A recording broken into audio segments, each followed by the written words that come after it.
Programa Brasil do Futuro. Notícia, opinião, as personalidades mais importantes e relevantes do cenário político passam por aqui.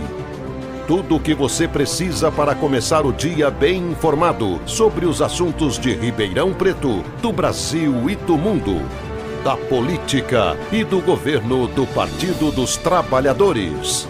Apresentação: José Alfredo Carvalho, Nando Medeiros. Programa Brasil do Futuro.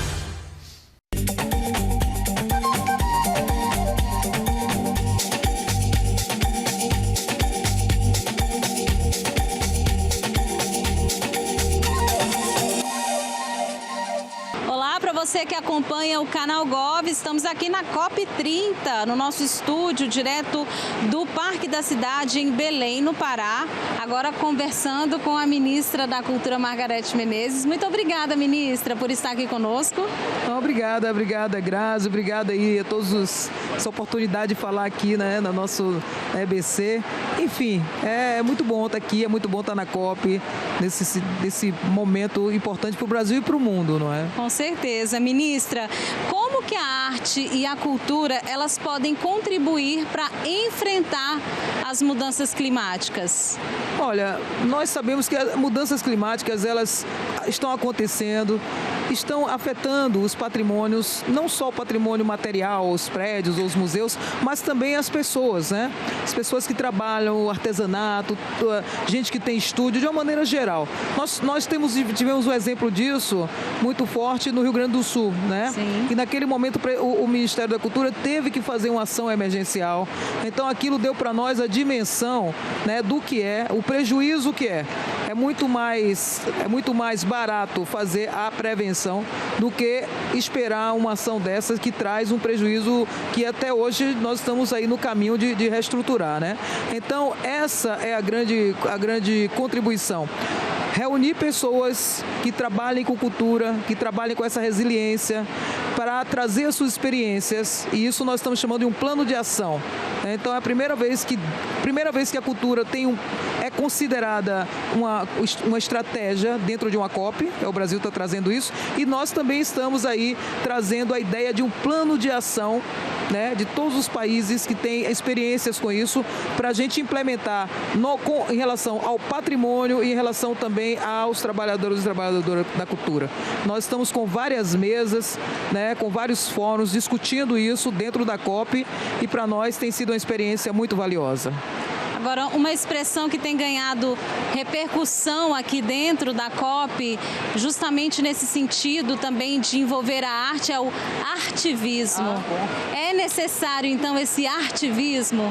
Com certeza. Inclusive, eu estive no Fórum Artivismo, né, em Salvador, que aconteceu um pouco antes de vir para cá, para a COP. E para nós é muito importante a gente entender que existem pessoas, jovens, instituições, pessoas se movimentando sobre isso no mundo inteiro. E essa união de forças é um fórum que consegue congregar gente de todo lugar. Essa união de forças e também colocar esse pensamento, falar do que está acontecendo, exigir das autoridades também que isso seja observado com a importância que tem, faz parte desse artivismo. Então são artistas, produtores, escritores, gestores, pessoas que trabalham no mundo inteiro trazendo a arte como uma forma de chamar a atenção, como uma ferramenta também de conscientização da população, né? Nós temos aí um evento que foi chamado pelo Brasil, que é esse mutirão.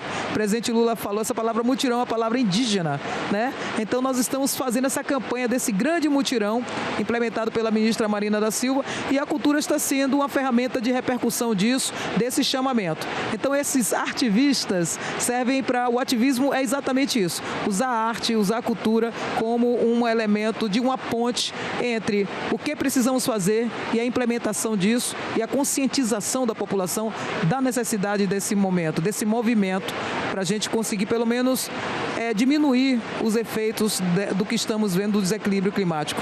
E tudo isso aliado às políticas públicas já desenvolvidas no Ministério da Cultura. O Ministério da Cultura, desde 2024, né, foi quando nós começamos a conseguir realmente sair daquele processo da reconstrução.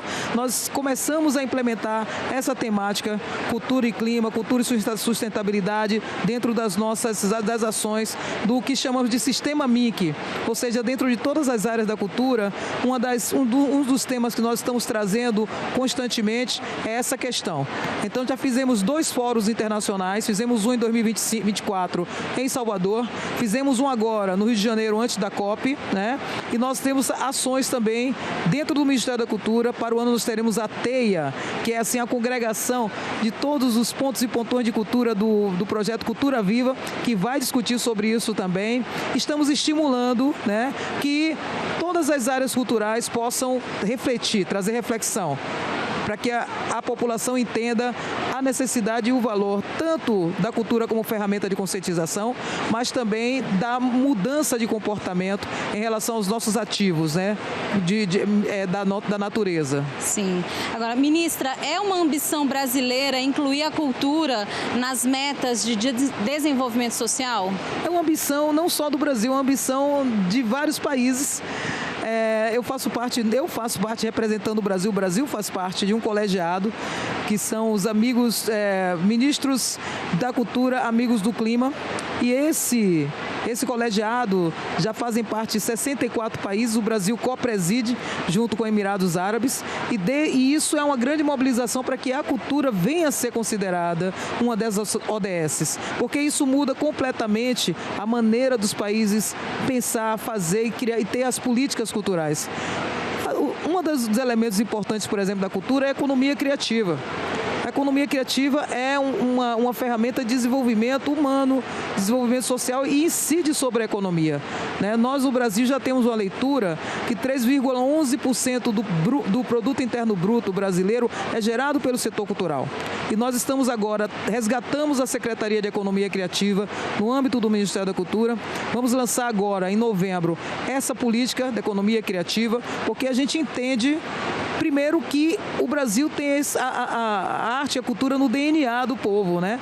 Então, como a gente também trazer esse aspecto da economia que gera esse setor, da maneira, organizando todas essas instâncias, né? Para que a gente consiga, como outros países têm, né, também a sua política de economia criativa. Agora, para quem está aqui na COP, para quem está aqui na conferência também, é uma exposição de arte, né? Tantos estandes estrangeiros com suas culturas. Isso também é bonito de ver aqui na COP. É isso, eu acho que é isso que a gente tem que entender, né? O mundo é muito grande, gente. Tem coisa acontecendo em todo lugar.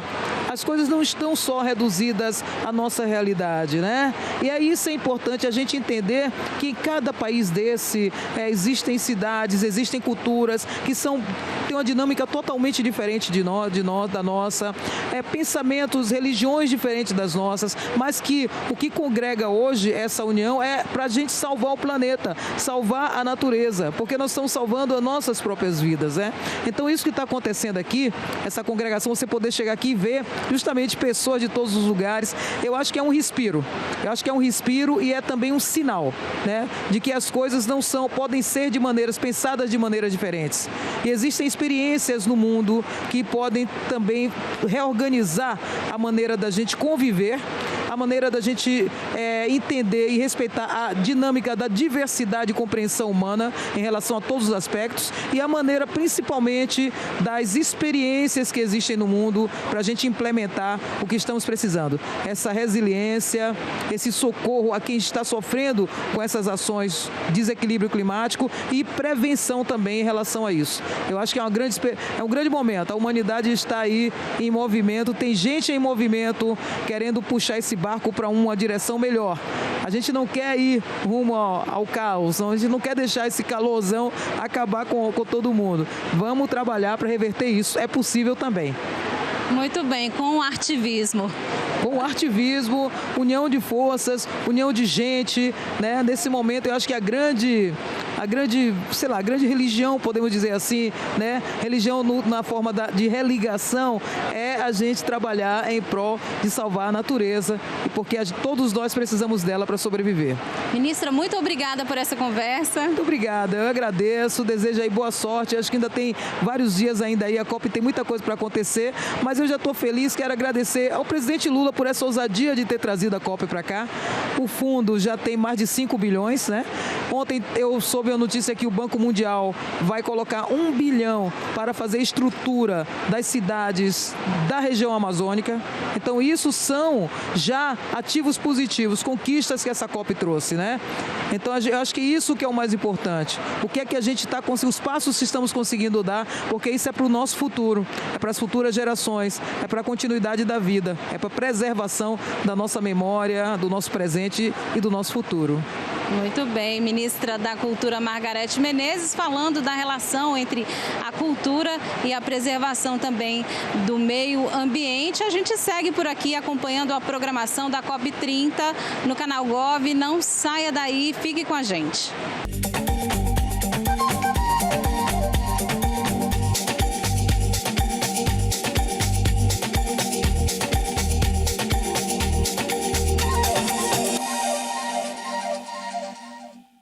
O Brasil é dos brasileiros e das brasileiras. Nosso país é soberano, um país único que tem diversidade, riqueza e seu maior diferencial, o povo brasileiro.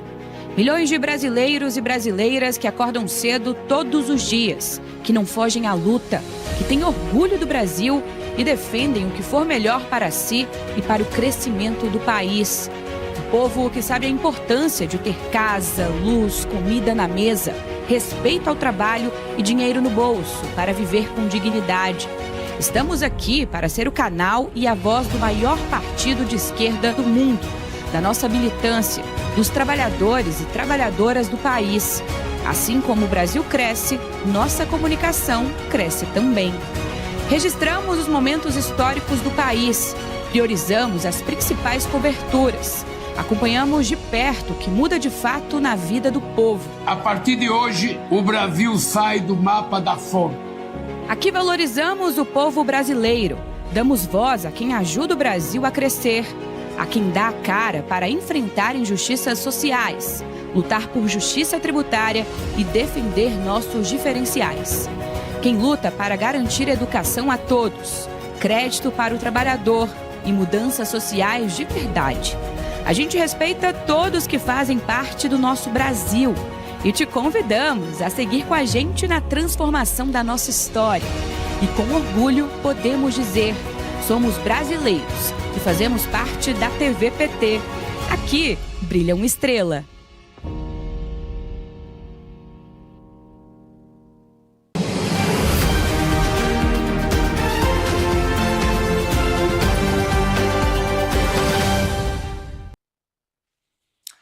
Boa tarde, esse é o Jornal PT Brasil e você vai ver nessa edição, com voto contrário do PT, projeto antifacção modificado por Derrite é aprovado na Câmara dos Deputados. Parlamentares do PT criticam mudanças que retiram recursos da Polícia Federal e dificultam operações. Projeto segue para o Senado e órgãos de investigação serão ouvidos para definir ajustes nos textos. Presidente Lula inaugura ponte sobre Rio Araguaia que liga os estados do Pará e Tocantins. Hoje é quarta-feira, 19 de novembro, e o Jornal PT Brasil já começou.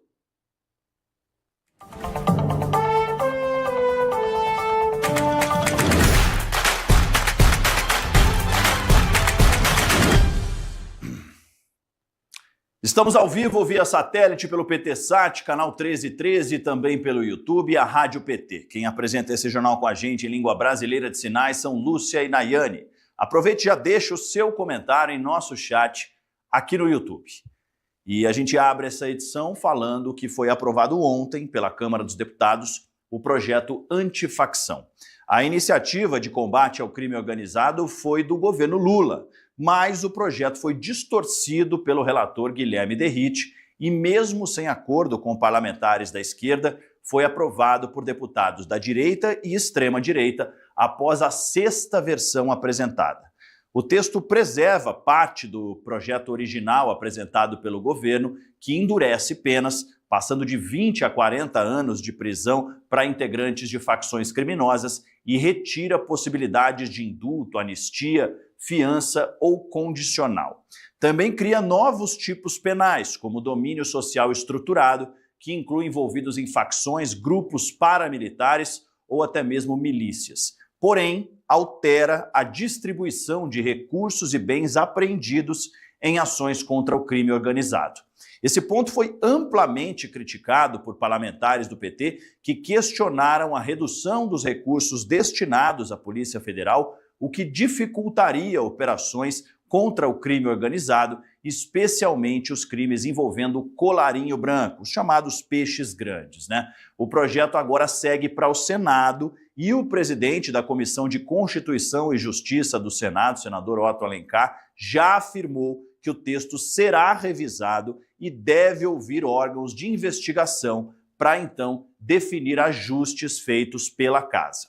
Bom, parlamentares do PT se manifestaram ainda na tribuna contra as alterações propostas pela direita e que distorceram o texto original do governo Lula. Nós temos que buscar com determinação os que financiam o crime organizado, os cabeças, as lideranças, que não estão nas favelas, que não estão nas vilas.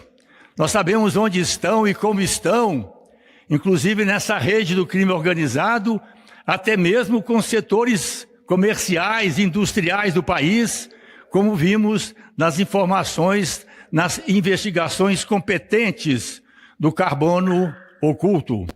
Nesse sentido, então, senhor presidente e colegas parlamentares, nós consideramos importante a ação enérgica das corporações, das entidades militares, mas pensamos também que é fundamental uma ação forte no nosso país para evitar as raízes da violência e do crime. Vejo deputados subindo à tribuna defendendo o combate ao crime organizado. E o deputado Derrite, secretário licenciado de Segurança Pública de São Paulo, protegendo o crime organizado, não dando condições e autonomia da Polícia Federal ter os recursos financeiros para enfrentar o crime organizado.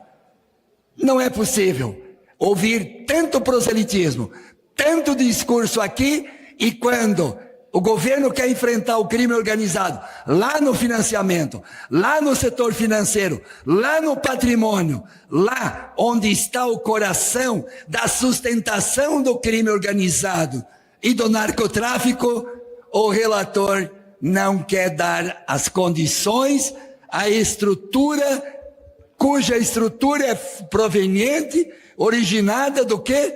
Da própria captação do patrimônio do crime organizado.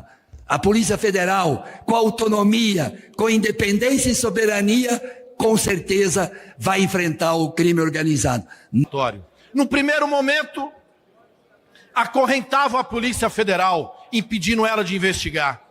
Depois das manifestações populares na rede da opinião pública, eles estão simplesmente protegendo os chefões do crime organizado, criando uma confusão jurídica nesse texto, totalmente descabido, errado, errôneo, ruim.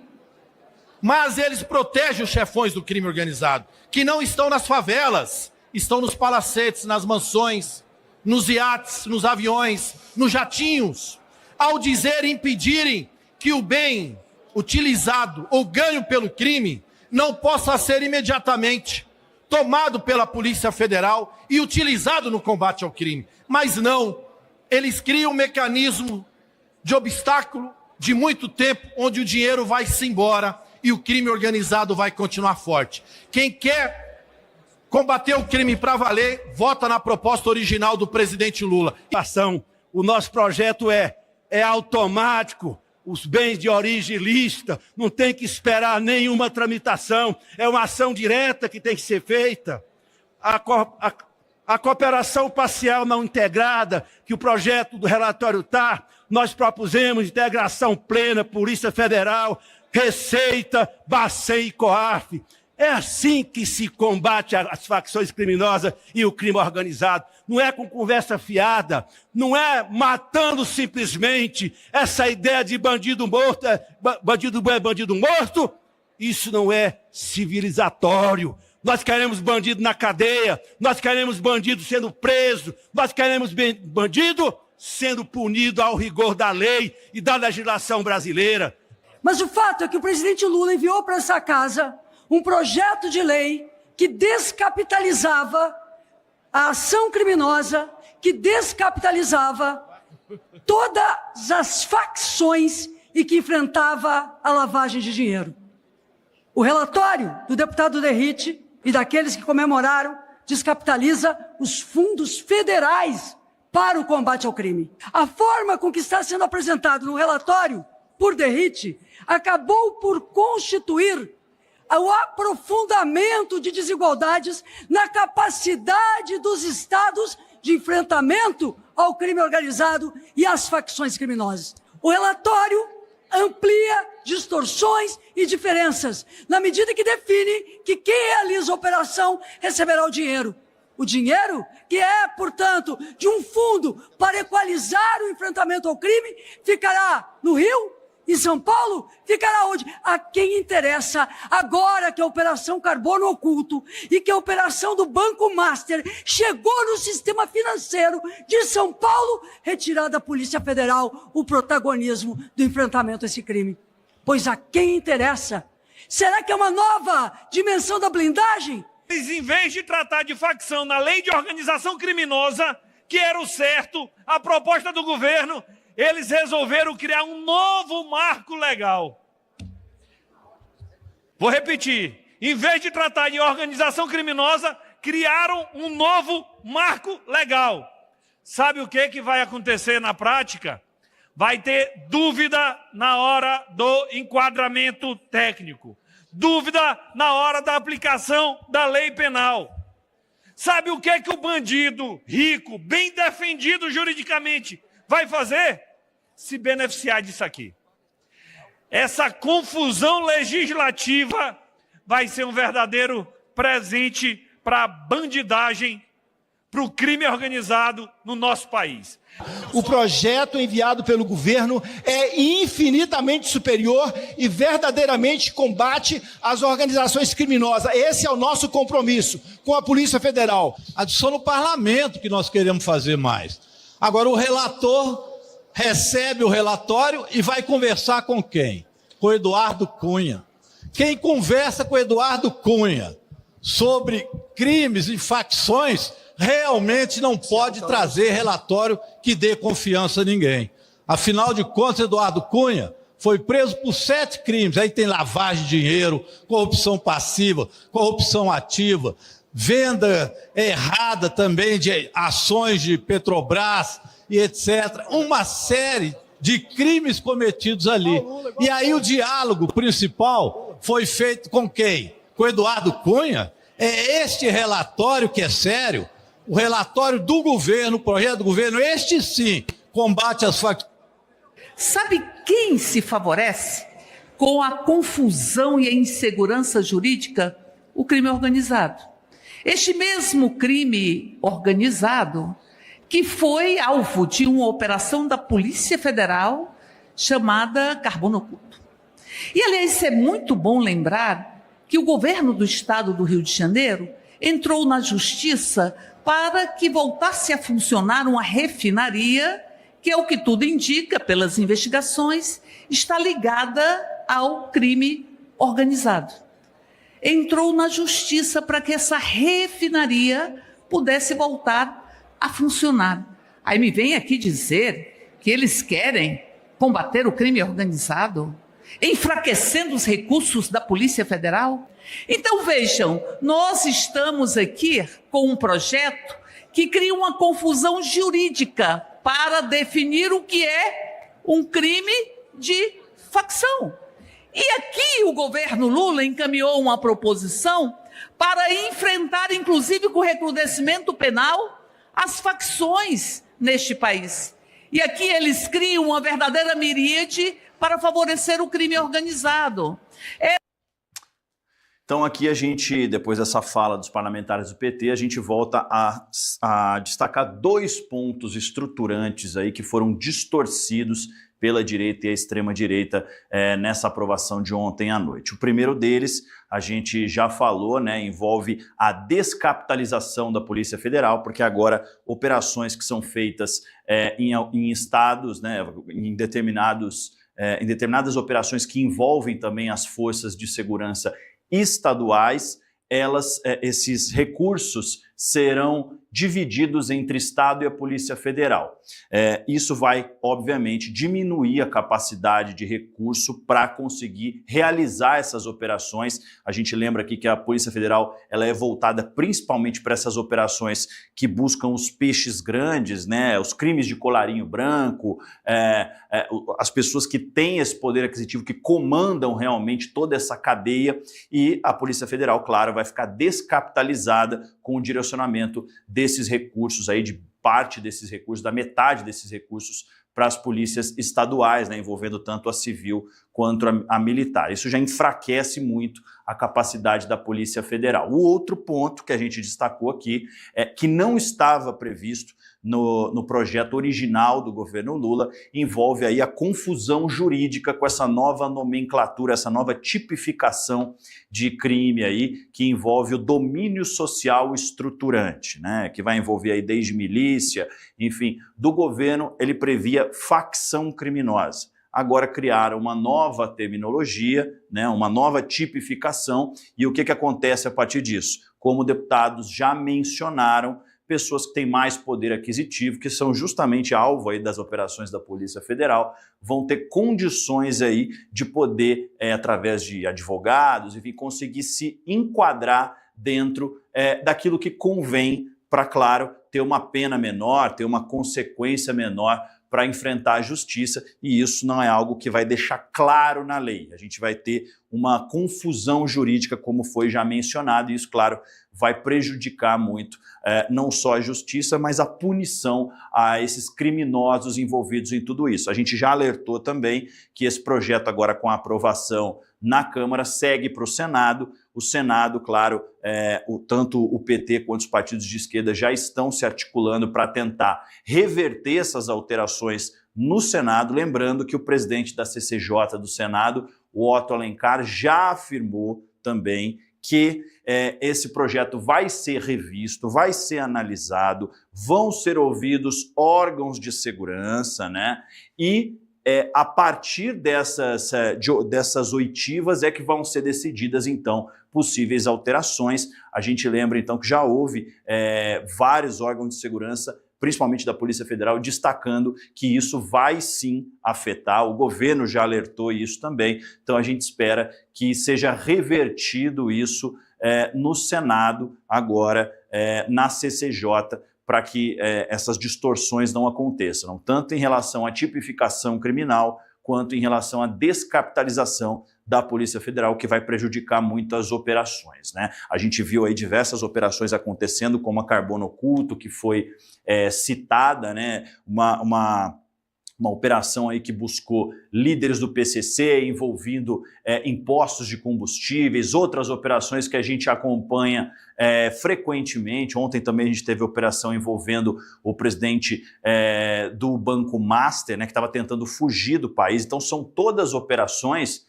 que dependem desses recursos também da Polícia Federal e que vão ser prejudicadas com essa descapitalização da Polícia Federal. E ainda falando sobre a votação de ontem, o líder do PT na Câmara, Lindbergh Farias, afirmou que o PT vai buscar reverter esse projeto no Senado à proposta original, que foi enviada pelo presidente Lula, pelo governo Lula, e explicou que houve uma tentativa de ataque aos órgãos federais e que esse texto apresentado e aprovado representa um retrocesso. O governo quer reaver o seu texto.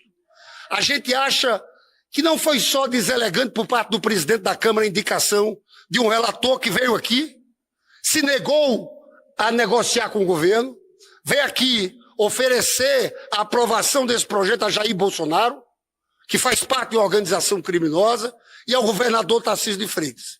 Então a gente vai lutar com todas as nossas forças para no Senado Federal reaver aquele texto original. Estavam querendo se aproveitar para atacar a Polícia Federal, para atacar a Receita Federal.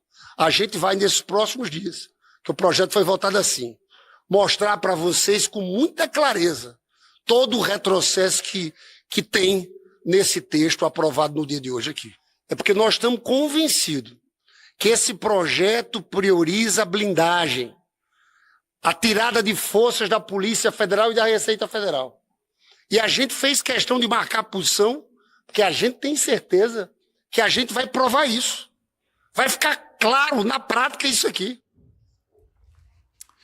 E a ministra das Relações Institucionais, Gleisi Hoffmann, antes da votação, já havia criticado as alterações e classificou o texto apresentado por Derrite como também um retrocesso. O governo considera esse desfecho legislativo na Câmara dos Deputados em relação ao projeto das facções criminosas muito ruim, pela forma como ele foi conduzido e mesmo pelo resultado do relatório apresentado pelo relator.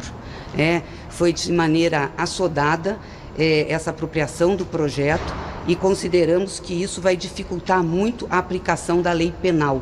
Isso já era um ponto que nós colocávamos desde o início. Só que o primeiro relatório foi tão ruim que os dois pontos principais que nós tivemos que fazer o enfrentamento para não ter retrocesso foram justamente da defesa da Polícia Federal, que estava sendo submetida à decisão dos governadores, e também a alteração do projeto, a alteração da lei do terrorismo, o que teria implicações muito ruins do ponto de vista financeiro para o Brasil.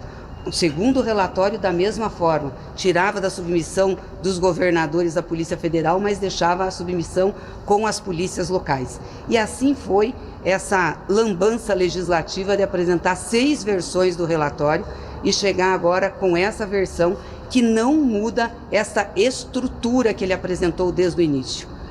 O fato de ser uma lei autônoma vai dar muita confusão. O que quer dizer uma lei autônoma? Ele faz uma série de alterações na legislação sem fazer a revogação das legislações que ele altera, dos projetos, das leis que ele altera. Isso vai dar conflito legislativo.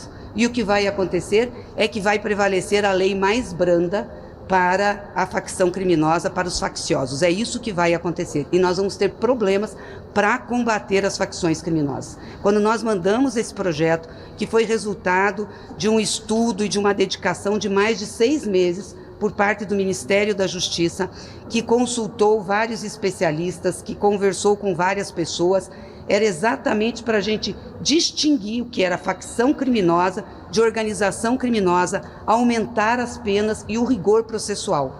Com a forma como está sendo apresentado o relatório do deputado Derrite, ele destrói praticamente isso.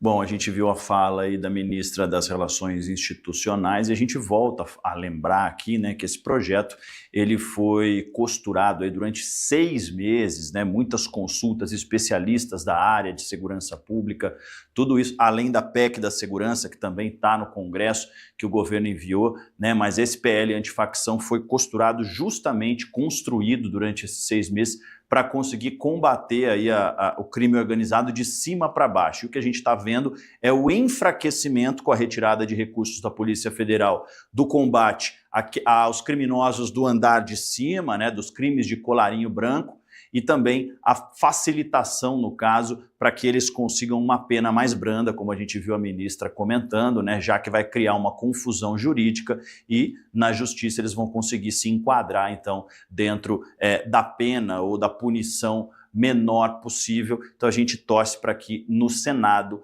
essas alterações possam ser revertidas ao projeto original do governo Lula. E no próximo bloco a gente fala sobre a CPMI do crime organizado. O Jornal PT Brasil volta já.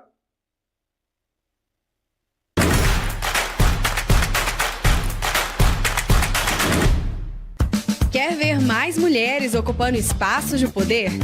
Então se liga no Elas por Elas.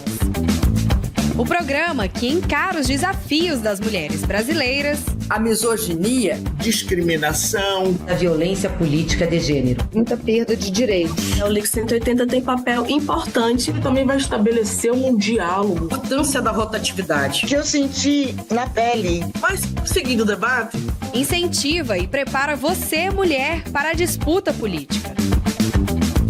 De segunda a sexta, às 4h na TV PT.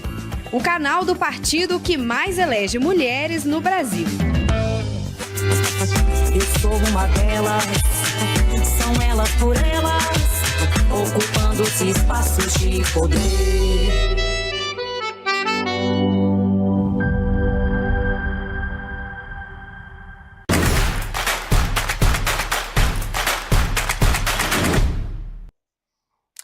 Estamos de volta com o jornal PT Brasil e, por unanimidade, a primeira turma do Supremo Tribunal Federal condenou nessa terça-feira 9 réus do chamado Núcleo 3 da tentativa de golpe de Estado, articulada no fim do governo Bolsonaro. O placar foi de 4-0 para condenar 8 militares do Exército, conhecido como Kids Pretos, integrantes das Forças Especiais e um agente da Polícia Federal. Segundo a Procuradoria-Geral da República, o grupo planejou ações táticas para viabilizar o golpe, incluindo o sequestro e assassinato do ministro Alexandre de Moraes, do vice-presidente Geraldo Alckmin e do presidente Lula. Os réus foram condenados por organização criminosa armada, tentativa de abolição violenta do Estado Democrático de Direito, golpe de Estado, além de dano qualificado e deterioração do patrimônio tombado. A turma também decidiu absolver o general Estevam Teófilo por falta de provas. E a CPI do crime organizado, presidida pelo senador Fabiano Contarato, ouviu nesta terça-feira o diretor-geral da Polícia Federal, Andrei Rodrigues. Durante a sessão, Andrei detalhou o avanço das investigações contra facções criminosas em todo o país e explicou como a PF tem atuado no enfrentamento ao tráfico de drogas, lavagem de dinheiro e infiltração de organizações criminosas em estruturas públicas. Ele também reforçou a necessidade de cooperação entre União, estados e municípios e destacou que a Polícia Federal nunca teve tantos recursos, equipamentos e efetivo para combater o crime organizado como no atual governo. A reunião foi marcada por questionamentos sobre o financiamento das facções, operações em curso e a atuação integrada entre PF, Receita Federal e outros órgãos de segurança. Agora, você acompanha o que disseram os parlamentares do PT que participaram da sessão nessa terça-feira na CPI. Passou da hora da gente enfrentar o tema da segurança pública com os pés no chão. Por isso, eu quero aqui enaltecer essa iniciativa desse debate que está sendo feito lá na Câmara dos Deputados. Isso faz parte da construção legislativa, ajustes, tensões, consensos e dissensos. Mas é preciso registrar um ponto fundamental. A CPI do crime organizado não está subordinada ao clima político, nem às disputas em torno do PL antifacção. Aqui nossa tarefa é técnica, investigativa e independente. Se o Congresso precisar ajustar a legislação ao final ou durante o nosso trabalho, que o faça com base em evidências, não em impulsos, pressões externas ou conveniências momentâneas. Essa CPI não foi criada para servir de escudo a quem quer que seja. Ninguém será poupado. Se há instituições que falharam, vamos apontar. Se há agentes públicos envolvidos, vamos identificar. Se houver políticos, autoridades, empresários ou qualquer pessoa que tenha se associado ao crime, não importa o escalão, o cargo ou o poder ou a visibilidade, esta comissão irá investigar, expor e encaminhar. O crime organizado só se torna poderoso quando encontra portas abertas na economia, na política, no poder. E essa CPI tem o dever constitucional e moral de mostrar onde essas portas estão, quem as abriu, quem lucrou com isso. A gente precisa dar respostas à urgência da sociedade.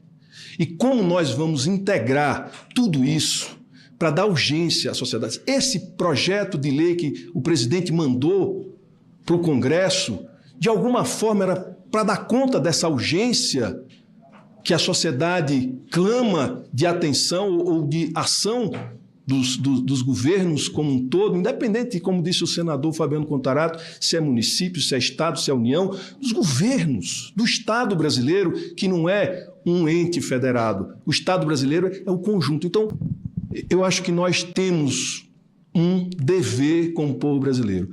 Nós precisamos dar conta de tudo que está no entorno, da inteligência, de desmontar esses esquemas mais sofisticados, de identificar as conexões da política com o crime organizado, do sistema financeiro com o crime organizado, do sistema de produção e de abastecimento desse crime organizado, mas a gente precisa atender e resolver a agonia do povo brasileiro, que é esse sentimento de premência, de urgência por se sentir seguro e de, efetivamente, não se sentir subjugado, não se sentir expulso do seu território, não se sentir humilhado, não se sentir abandonado.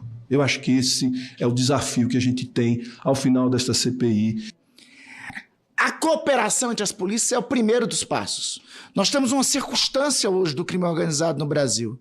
Segundo dados, são 50 milhões de brasileiros, 24% da população, que estão vivendo em territórios dominados pelas facções criminosas. É por isso que tem uma PEC de segurança pública que está lá na Câmara dos Deputados desde abril, que busca coordenação e cooperação entre Polícia Civil, Polícia Federal, polícias militares e dando à Polícia Rodoviária Federal um patamar de Polícia Viária Federal para também policiar as fronteiras e as divisas entre os estados federados. Agora, para isso, é necessário aperfeiçoar os instrumentos da própria Polícia Federal. Foi por isso que o governo do presidente Lula encaminhou o PL antifacção.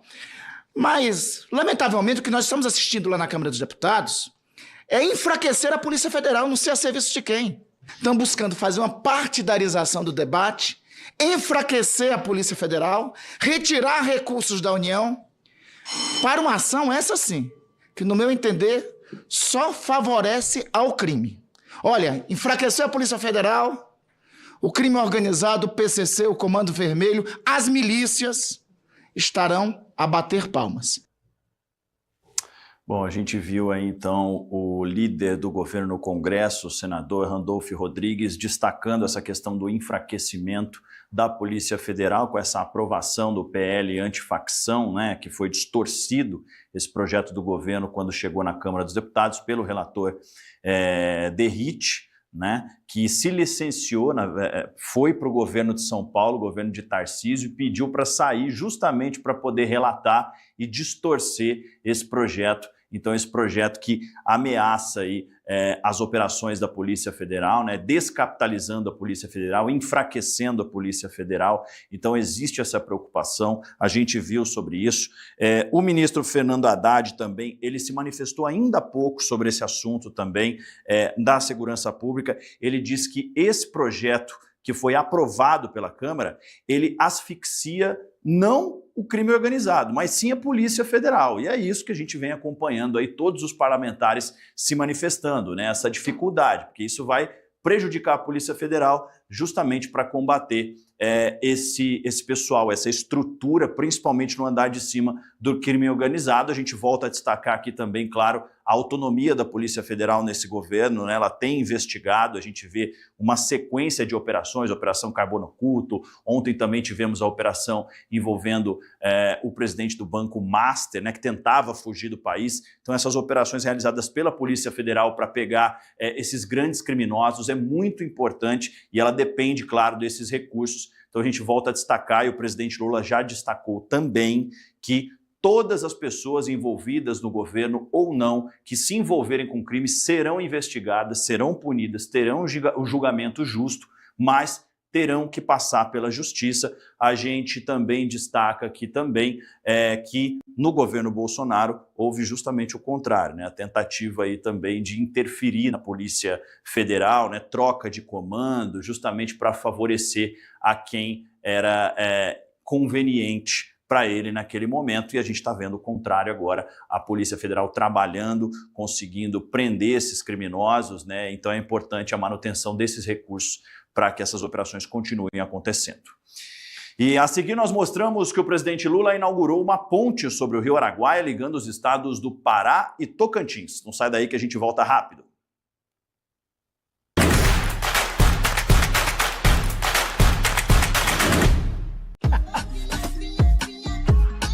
Sabe de uma coisa? O programa Mais Médico dobrou os tamanhos e agora são 26 mil médicos, beneficiando mais de 4 mil municípios. O Brasil é de quem quer mais acesso à saúde. O Brasil é dos brasileiros. Governo Federal.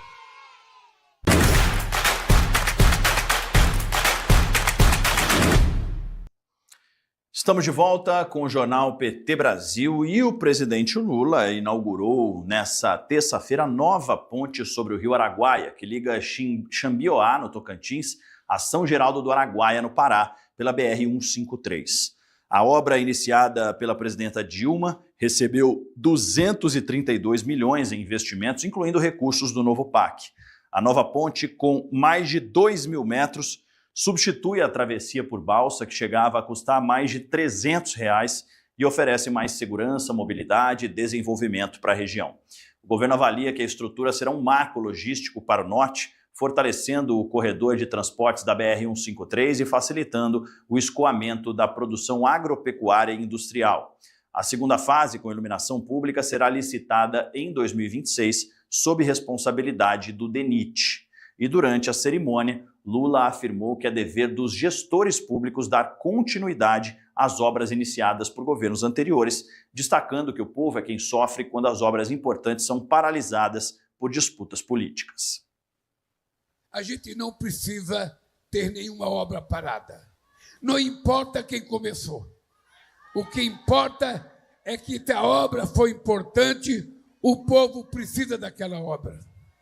E eu estou aqui com muito orgulho, entregando uma obra que começou a ser projetada pela Dilma, passou pelo governo Temer, passou pelo Bolsonaro, mas quem está entregando a obra para uso é outra vez o presidente Lula. E faço isso com muito orgulho. Não houve nenhum momento na história do Brasil em que foi feita tanta obra de infraestrutura como está sendo feita agora. Da mesma forma, eu posso falar do turismo com o ministro Sabino, eu posso falar da educação, eu posso falar de todas as áreas desse país, até o crédito agrícola, para muita gente do agronegócio que não gosta do Lula e do PT, é o maior plano da agricultura já feita nesse país. E eu tenho orgulho de dizer para vocês, nós vamos entregar esse país com a inflação mais baixa, nós vamos entregar com o juro mais baixo, nós vamos entregar com o salário mais alto, vamos entregar com o povo mais feliz, as mulheres mais felizes, os homens mais felizes, e esse país dizendo ao mundo, nós é que decidimos o que nós vamos fazer. O Café PT dessa quarta-feira recebeu Clédson Júnior, secretário de Gestão do Sistema Nacional de Promoção da Igualdade Racial do Ministério da Igualdade Racial. No programa, ele explicou as principais ações do Ministério para fortalecer políticas de igualdade racial. Clédson Júnior também falou sobre os desafios e os avanços na implementação do Sinapir, a articulação com os estados e municípios e o papel das políticas públicas de igualdade racial na reconstrução do país. Esse mês, ele tem esse papel de sintetizar essa grande luta por autonomia no Brasil. Nós, do Ministério da Igualdade Racial, compreendemos que é um mês fundamental para que nós possamos sistematizar o conjunto de processos que envolvem a agenda antirracista por todo o país, e o Mapa Brasil pela Igualdade tem esse papel. É fundamental também destacar que a luta contra o racismo e pela promoção da igualdade racial ela se dá ao longo de todo o ano. Mas novembro, obviamente, que é um mês especial, e essa plataforma colaborativa, que é o Mapa Brasil pela Igualdade, tem esse papel de organizar, por meio da colaboração de militantes, ativistas da luta antirracista por todo o país, de um conjunto de agendas, eventos que ocorrerão e que, a partir dessa plataforma do governo federal, todo e qualquer brasileiro poderá ter acesso a essas atividades, podendo, obviamente, se somar, participar, levar suas contribuições, suas reflexões em torno de um melhor momento para a agenda por direitos no país. Lembrando que o Café PT tem edições inéditas toda segunda, quarta e sexta, às 9 da manhã na TV PT e Rádio PT, com reapresentações às terças e quintas no mesmo horário. E a gente lembra que o Lula retornou hoje a Belém, onde acontece a Cúpula do Clima, a COP30. O Jornal PT Brasil termina agora. Muito obrigado pela sua companhia. Eu te espero amanhã, à 1 da tarde. Tchau!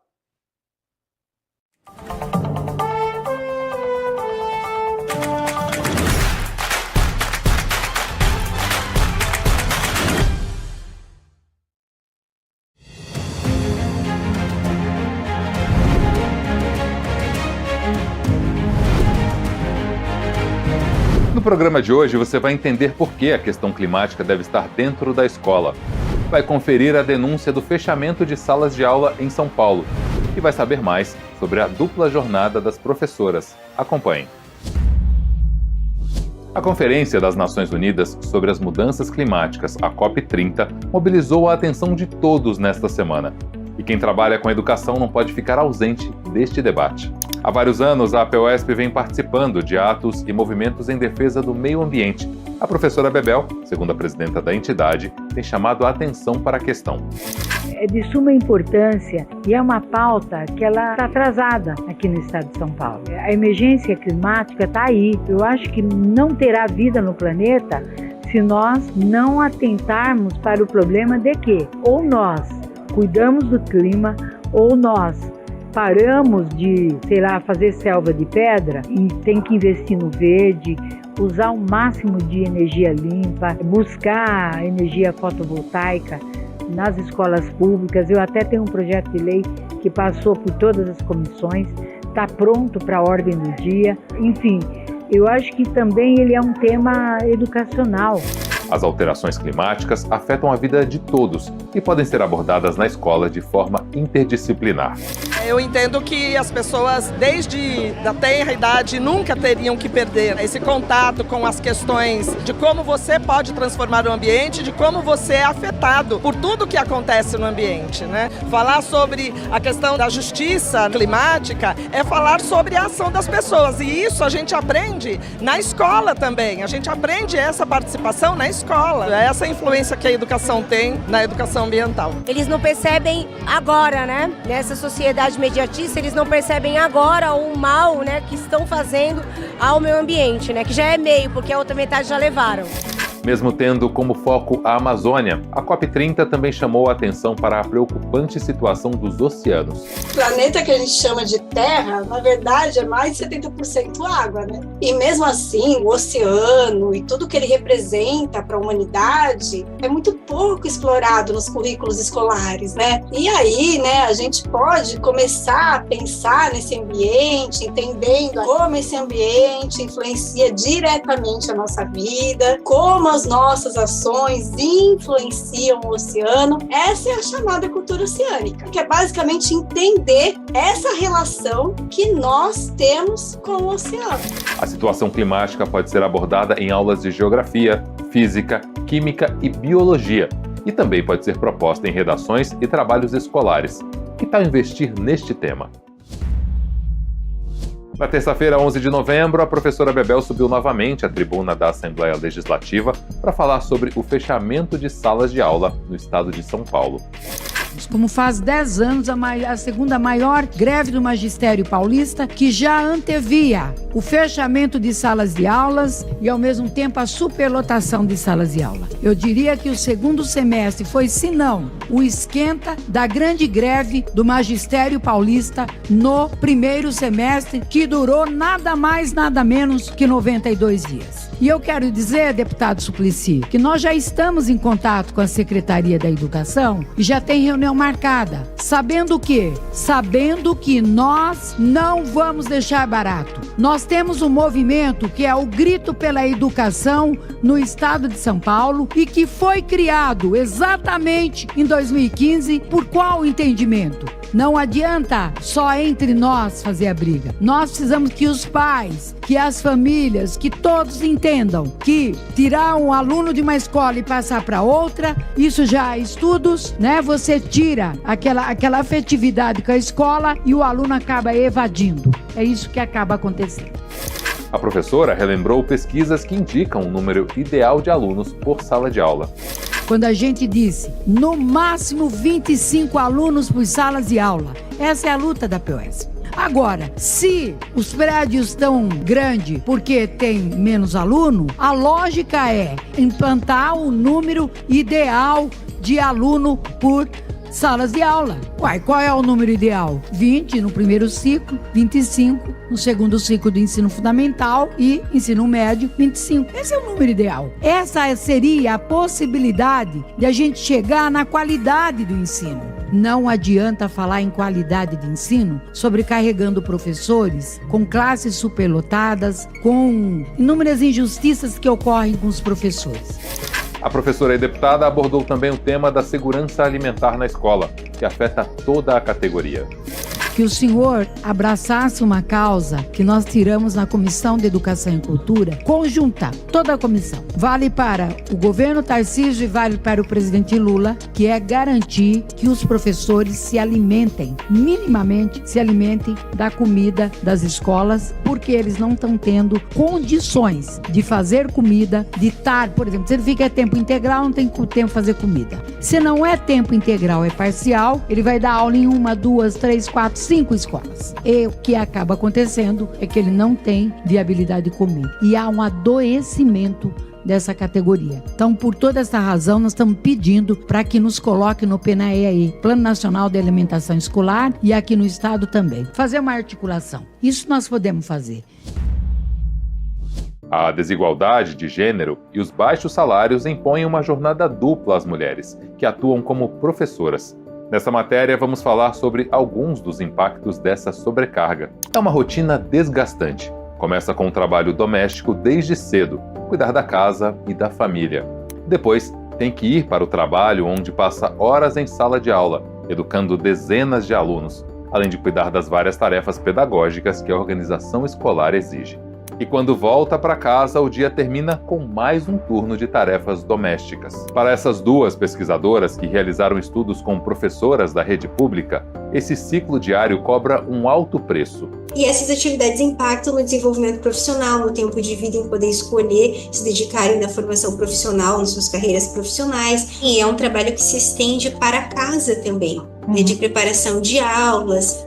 No caso de pedagogas, por exemplo, muitas preparam as aulas em casa. Além desses impactos da dupla jornada ou da tripla jornada, também causarem desgastes na saúde das mulheres, tanto física quanto mental, no tempo de lazer, no tempo de autocuidado, que muitas vezes são secundarizadas ou mesmo inexistentes por conta das atividades escolares. A sobrecarga se torna mais grave com a precarização das condições de trabalho e afeta diretamente a saúde de quem atua nas escolas.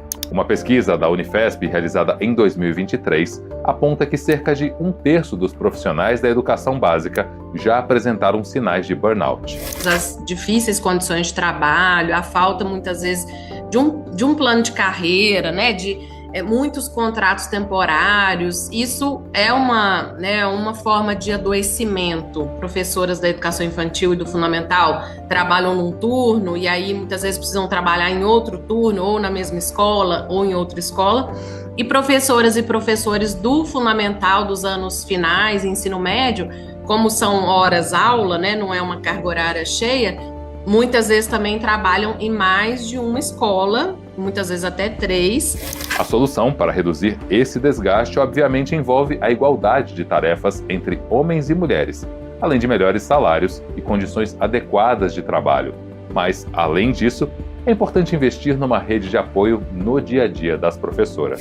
Do ponto de vista das políticas públicas, o Estado ele pode interferir, intervir e reduzir a sobrecarga feminina através da implementação de programas sociais que minimizem esses impactos da dupla ou da tripla jornada de trabalho, na medida em que oferecem lavanderias públicas e gratuitas, restaurantes comunitários, ampliam creches, oferecem serviços públicos de cuidado de crianças em locais de atendimento ao público, de preferência com profissionais qualificados, bem remunerados, de modo a garantir condições mais justas para a vida profissional e pessoal das mulheres. Eu diria que não é uma ação só nossa, de mulheres trabalhadoras, mas é algo coletivo. Uma ação coletiva é importante, uma ação coletiva, uma ação sindical também é uma ferramenta poderosa, que as mulheres ocupem mais esses espaços de tomada de decisão, de tomada, né, de espaços de poder. Então essa luta coletiva é importante, uma luta sindical é importante.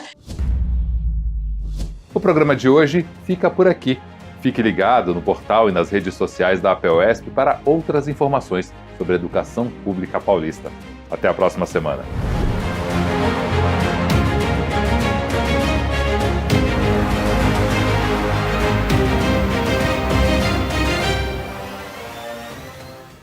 Você sabe, na hora em que precisa, é com o PT que você pode contar.